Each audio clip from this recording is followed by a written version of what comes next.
President Trump obviously feeling excited today. And I love that he went directly to the heartland, that he began today in Iowa and looking at the farmers and saying, listen, we know China is deliberately targeting you. I've got your back because you understand what I'm fighting for is much bigger than this. Yeah, there's no coincidence that he went to Iowa because they've been feeling the most from the soybean repercussions on the trade deal, on the trade tariffs that he's been implementing.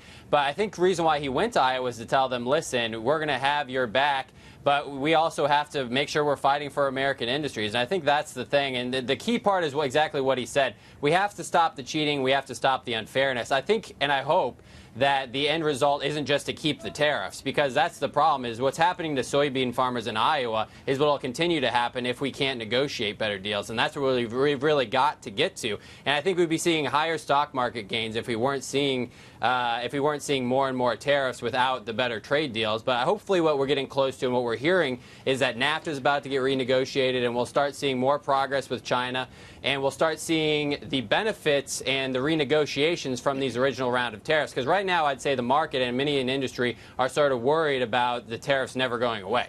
You know, Tammy, and I think also a lot of people understand that it's a battle. And listen, they're deliberately targeting, whether it's the farmers, bourbon makers, or whatever, people who voted for President Trump. To get the magnitude of what we're talking about here, May 3rd, 2013, there was a commission on theft of intellectual property, how much it cost us. This is by China, $300 billion of that. Fast forward to 2017, Commission on Theft of American Intellectual Property. It was an update. The $300 billion leaped to $600 billion from our economy. That's mind-boggling. Well, it is, but it's also a sign that China realized we were really doing nothing about it and that there'd be no repercussions, that America had become complacent. And that was the messaging for at least a decade, right?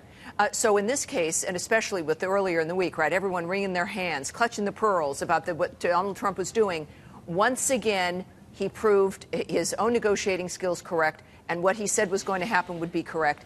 And yet now we've got to make sure that the farmers and everyone else understands that all of these things that he's targeting, he will deliver on. And this is what I think most Americans realize now, that he's a serious man and gets serious results. We're now obviously also trying to get that hostage out of Turkey. But when it comes to money and the intellectual property fight, people say, oh, what are you going to do? It's about the Internet. There's plenty we can do, and Donald Trump's going to deliver on that as well. Of course, Kevin, some of this hand-wringing, of course, all revolved around the tactics that President Trump has used, and that's tariffs. I don't think he's a protectionist at heart. I know he's not. But no one throughout this entire saga has been able to tell me any way to make first the EU come to the table and ultimately the rest of our trading partners, including China. How are Democrats handling this? Are they going to be able to celebrate?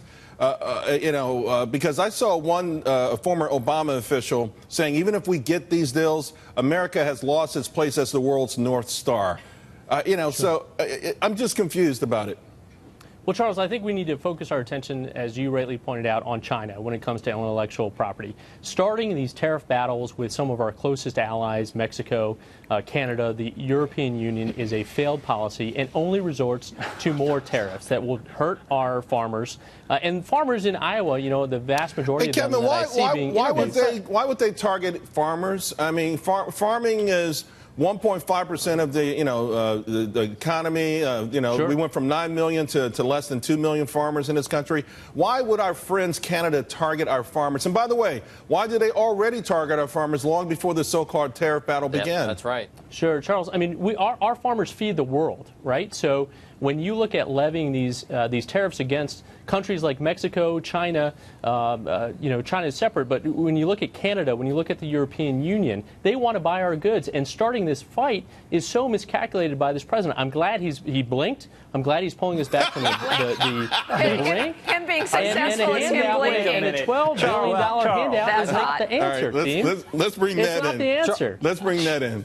Sure. Charles, come on. I mean, first of all, Trump's tariffs, according to WTO guidelines, his tariffs on steel and aluminum are according to WTO rules. China, the EU, Canada, Mexico, their retaliatory tariffs are against WTO rules. So he's finding himself on the right side of the WTO in regards to this. And I'll tell you why they're doing it. It's purely political, and they're targeting Trump's base. But I have to say this. Who started it, Ned? But you know what? Started It's it? time to reset. Whoa, you know whoa, what? Let me jump in here for a moment because, Kevin, you're not going to you're not going to lie to my audience. Every country that you named has higher tariffs against America than America has against them. That's simply not true. Europeans buy more goods from U.S. residents than we buy from Europe. How do you think we get a deficit if they buy more goods from us? China it's is where the real danger $151 billion deficit with the EU on goods between America and the EU. I mean, please, I know you're a politician. I've done too much work on this to let you misrepresent facts.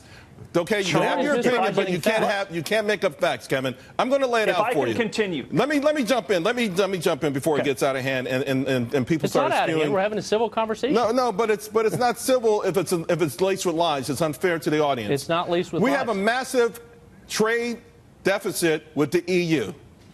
A massive trade deficit with the EU. Their tariffs are higher than our tariffs.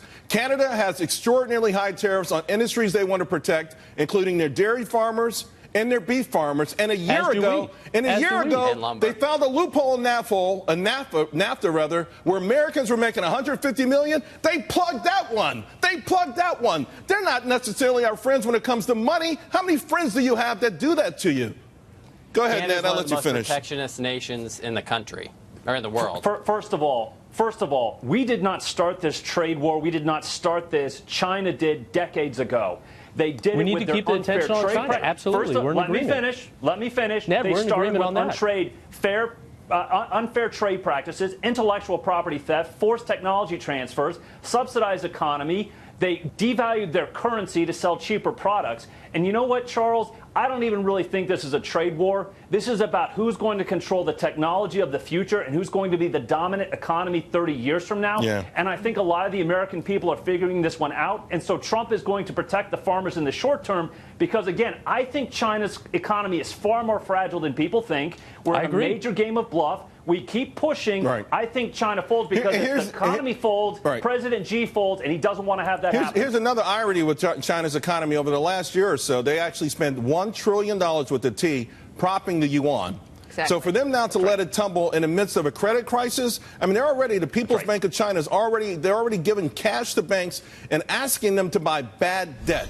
We know what that equals because we went through our own version of that not long ago. So Charles, here's the thing, Tammy. I'm sorry, Ron, you're making too much noise. Let me bring Ron in for a second. Because, here's the thing. I think that, unfortunately, the rest of the world knows how to use our rules, our civility, and the sort of games that I think we used to play on each other in high school. You can't be a free trader and like tariffs. You're not a conservative and like tariffs. I'm glad President Trump is seeing through that. It's not about liking tariffs. It's about fighting fire with fire. You have to remember, part of our policy was to subsidize other governments across the world to try to help them and to prop up, and we'd accept their tariffs because we knew our economy was stronger. But the problem is we devastated our heartland with those types of policies.